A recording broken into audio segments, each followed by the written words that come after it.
دوستوں موت کا میں ذکر کر رہا تھا آپ لوگوں کے سامنے. موت کے بعد دوستوں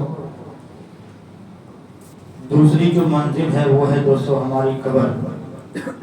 قبر جس کے تصور ہی سے دوستوں کوئی بھی انسان ہو, کتنی ہی مضبوط دل والا کیوں نہ ہو, اس کے تصور یا موت کی سوچ اپنے ذہن میں لانے کے بعد انسان کے رونگٹے کھڑے ہو جاتے ہیں.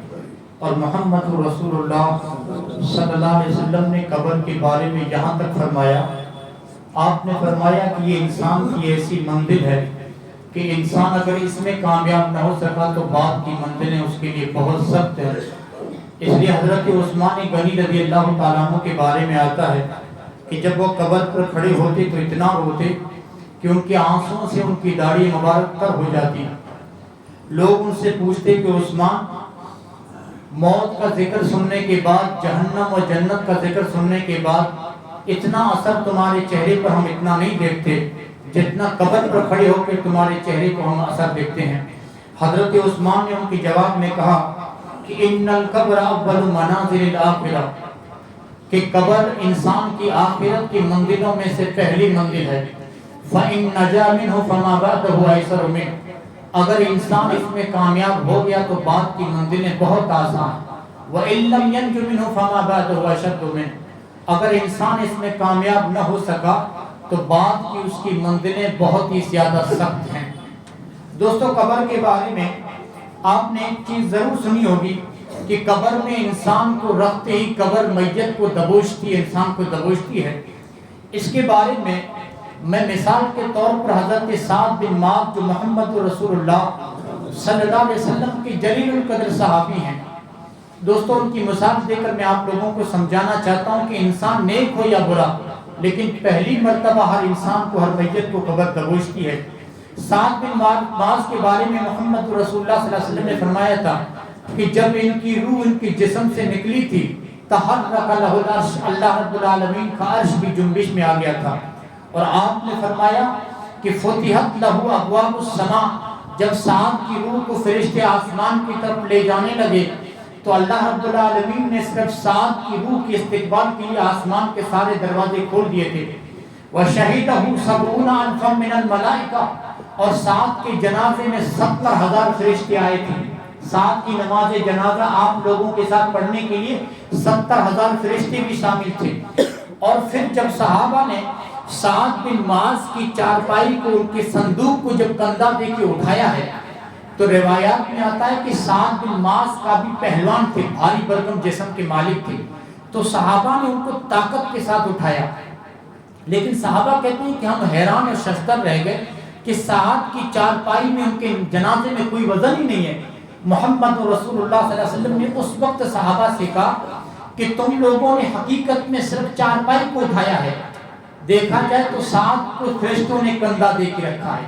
سعد کی جسم کا تمہارے کندھوں پر کوئی بوجھ نہیں ہے, تم نے صرف چارپائی کو کندھا دیا ہے, حقیقت میں سعد کو فرشتوں نے کندھا دے کے رکھا ہے, اسی لیے سعد کا جنازہ تمہیں ہلکا لگ رہا ہے. لیکن دوستو آپ حیرت میں پڑ جائیں گے کہ محمد رسول اللہ صلی اللہ علیہ وسلم اتنی فضیلتوں والے صحابی, لیکن محمد رسول اللہ ان کے دفن ویدی کے بعد, دفن کرنے کے بعد اللہ کے رسول لمبی دیر تک ان کی قبر پر کھڑے ہو کر دعا کرتے رہے. صحابہ نے کہا اللہ کے رسول اتنی لمبی دعائیں تو ہم جیسے گنہگار بندوں کے لیے ہونی چاہیے.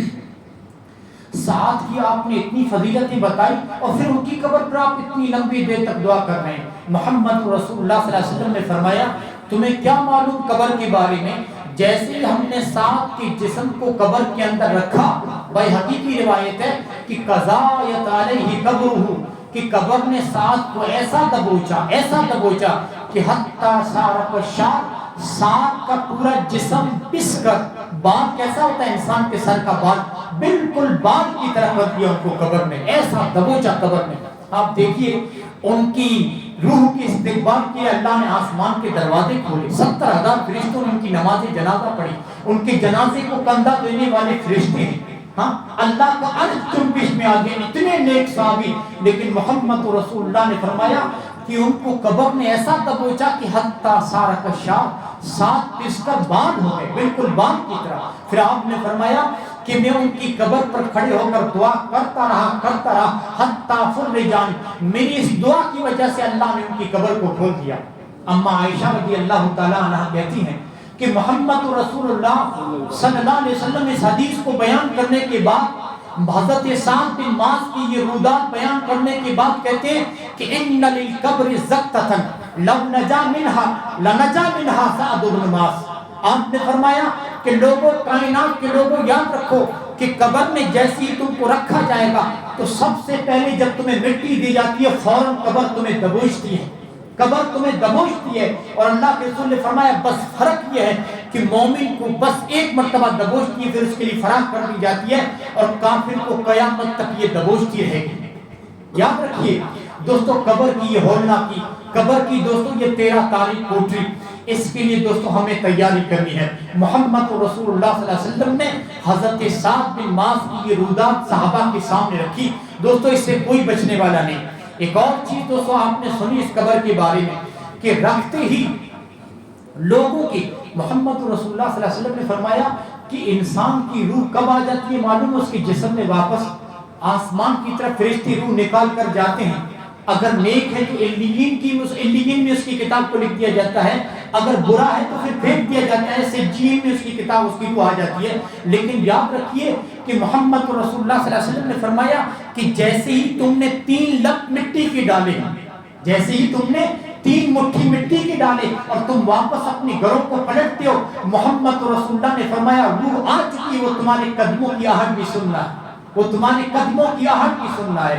اور اگر نیک ہوتا ہے تو کہتا ہے، جب تم اس کو گھر سے لے کے چلتے ہو نا تو نیک انسان کہتا ہے جلدی لے چلو مجھے میری منزل کی طرف۔ اور اگر برا ہوتا ہے نا، جب تم چلتے ہو تو تمہاری جوتوں کی آہٹ سن کر کیا کہتا ہے معلوم ہے؟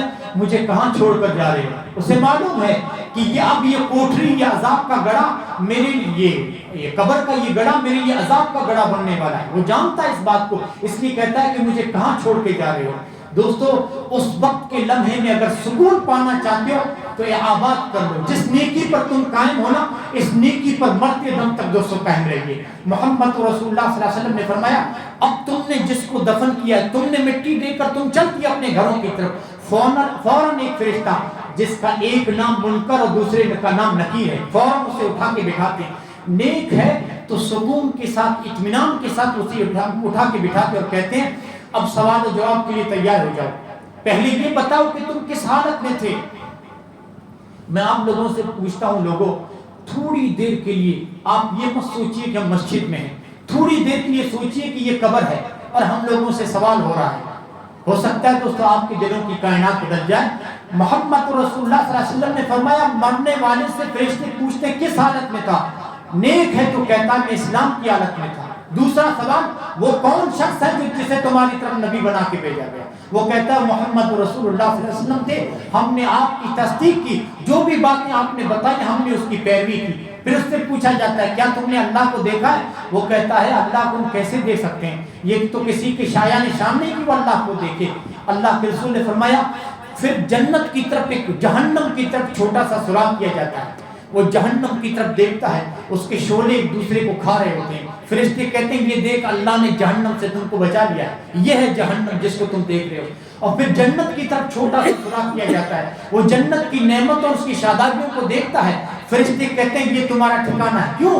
کیونکہ تم دنیا میں ایمان پر تھے، ایمان پر تمہاری موت آئی اور انشاءاللہ کل قیامت کے دن تمہیں ایمان کی حالت میں اٹھایا جائے گا۔ اور آپ نے فرمایا رہا برا انسان، رہا وہ انسان جو نمازوں کو چھوڑ کر رب سے بغاوت کر کے دنیا میں جی رہا ہے، تو اسے روب اور خوف کی حالت میں فرشتے اٹھا کر بٹھاتے ہیں اور پوچھتے ہیں وہ شخص کون ہے جسے تمہاری طرف نبی بنا کے بھیجا گیا؟ کیا کہتا ہے برا انسان، گنہگار انسان کیا کہتا ہے؟ ہائے میں کچھ نہیں جانتا، جو لوگ کہتے تھے میں بھی وہی کہتا تھا اللہ کے رسول کے بارے میں۔ اللہ کے رسول نے فرمایا اس کے لیے تو سب سے پہلے جنت کی طرف سراغ کیا جاتا ہے، وہ جنت کی نعمتوں کو دیکھتا ہے، دل میں ایک آہ بھرتا ہے کہ شاید یہ میرا ٹھکانہ ہے۔ فرشتے کہتے ہیں نہیں بدنصیب، تجھے آہ بھرنے کی کوئی ضرورت نہیں، کیونکہ اس جنت کو اللہ نے تم سے پھیر دیا ہے۔ کیوں؟ کیونکہ تم نمازیں چھوڑ کر جی رہا تھا، اللہ کی نافرمانی کر کے دنیا میں جی رہا تھا، تو دنیا میں ایسے دندناتا پھر رہا تھا جیسے تجھے قبر میں آنا ہی نہیں ہے، جیسے تجھے مرنا ہی نہیں ہے۔ اللہ کی نافرمانی میں جو زندگی گزاری ہے، بدنصیب اس جنت کو اللہ نے تجھ سے پھیر دیا ہے۔ جہنم کی طرف ایک سوراخ کیا جاتا ہے، جہنم کے شعلے ایک دوسرے کو کھا رہے ہوتے ہیں، فرشتے کہتے ہیں یہ ہے تمہارا ٹھکانہ۔ یہ جہنم کی آگ کل قیامت کے دن تیرے جسم کو جلائے گی، اور ابھی قبر کے اندر بھی جہنم کی پیپ، جہنم کے دھوئیں تیرے لیے بھر دیے جائیں گے، یہ تمہارا ٹھکانہ ہے۔ اور امام کائنات جناب محمد رسول اللہ صلی اللہ علیہ وسلم نے فرمایا کہ انسان نیک ہو یا انسان برا، انسان جنتی ہو یا جہنمی، یہ قبر میں اس کو ٹھکانہ صبح و شام دکھایا جاتا ہے۔ جنتی انسان ہے، نیک انسان ہے، نمازی انسان ہے، تو روزانہ اسے اٹھا کر بٹھایا جاتا ہے اور کہے روز یہ دن ہے، صبح و شام اسے کہا جاتا ہے وہ دیکھ جنت، وہ تمہارا ٹھکانہ ہے، اب سکون کے ساتھ سو جا۔ صبح و شام اٹھا کے اسے ٹھکانہ دکھایا جاتا ہے۔ برا انسان ہے، صبح و شام اٹھا کے اسے ٹینشن دیا جاتا ہے کہ کیسے یہ آرام کے ساتھ سو رہا ہے، یہ ہے جہنم تمہارا ٹھکانہ، جس کے شعلے ایک دوسرے کو کھا رہے ہیں۔ آپ جو غور کیجئے، حضرت برا بن عازب کہتے ہیں محمد رسول اللہ صلی اللہ علیہ وسلم ان ساری باتوں کو ذہن میں لا کر ایک قبر میں ہم کسی صحابی کو دفن کر رہے تھے، قبر کے کنارے محمد رسول اللہ اتنا رو رہے تھے کہ آپ کے نیچے قبر کی مٹی پوری تر ہو چکی تھی آپ کے آنسوؤں سے۔ وہ قبر کے سوالات کو محمد رسول اللہ ذہن میں لا رہے تھے، برے اور نیک انسان کے سوال و جواب محمد رسول اللہ اپنے ذہن میں لا کے قیامت تک آنے والی نسلوں سے کہتے ہیں یا اخوانی لمثل ھذا فعدوا، یا اخوانی لمثل ھذا فعدوا، او میرے بھائیو، او میرے صحابہ، اس 13 تاریخ کوٹری کے لیے تم بھی تیاری کر لو۔ زمین کی پیٹھ پر اکڑ کر چلنے والے کو نہیں بھولنا چاہیے، اسی زمین کے پیٹ میں ہمیں صدیوں تک سونا ہے۔ اس زمین کی پیٹھ پر نمازیں چھوڑ کر اللہ سے نافرمانی کرنے والے کو نہیں بھولنا چاہیے کہ اسی زمین کے پیٹ میں مجھے مدتوں تک سونا ہے۔